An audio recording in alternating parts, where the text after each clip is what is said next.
face with the heat and air conditioning, right? Some people are saying that my audio is scratchy. Some people saying better. Some people saying back up from the mic. And also some people saying not loud enough.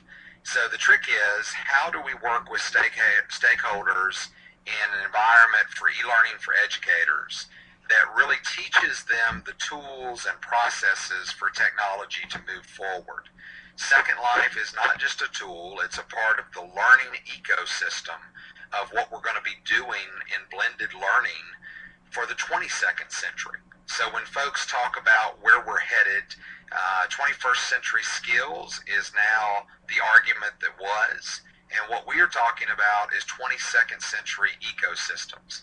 So the title of presentation today, I'm going to walk kind of on the platform and kind of get to where I can interact a little bit and also make sure that everyone is hearing me and able to respond, is e-volution's Second Life for NCVPS.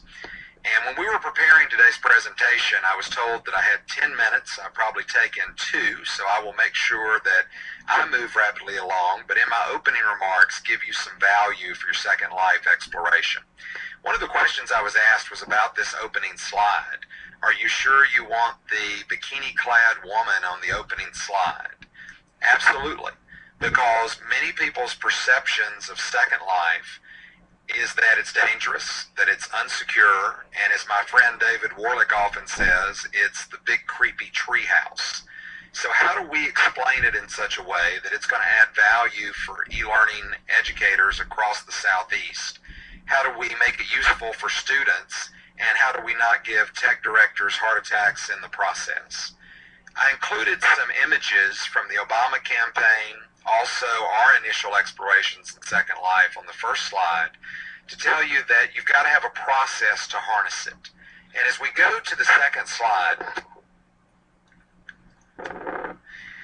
that process for us began on June 8th of 2008. I was on vacation in Chicago for my birthday, and I was reading many events in Second Life on the beautiful USDLC island, and I had guested with her before. So I talked with her about a concept whereby we would start helping educators learn this process.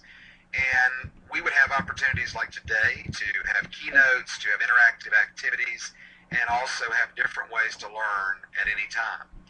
We also worked with Bill Lovin, who's featured on this slide, who was a photographer for sort of the Discovery Channel, Jacques Cousteau, the movie industry, several different groups. And we talked about the visual aesthetics needed to make it engaging for kids.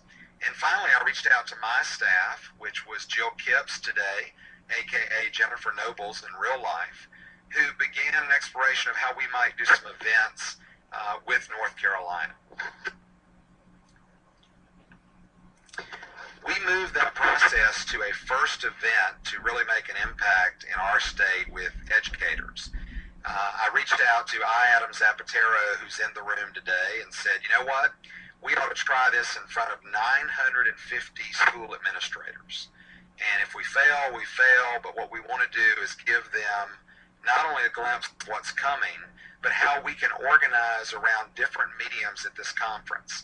We had folks from the National Education and Computing Conference in that week, and we also had backup plans in case the whole thing crashed. Because in this world, folks, it's much like the classroom. You have to differentiate approaches so that your audio works, that you have back channels for feedback, and so you have multiple opportunities to convene groups like today from across agencies and across the nation. That's really the value add of this environment in this world. So what happened at that first conference? Well, we did quite well and were able to bring people into a room to chat. And people had questions like, okay, how is this different than face-to-face? You're basically meeting in a lecture hall like this beautiful amphitheater today, and what are you doing that's different? Well, we started looking around, and the slide that you're seeing today is early innovator Quan. This is when I had hair, and before all the stress of working and creating in environments like this took its toll on my avatar and me. But in all seriousness,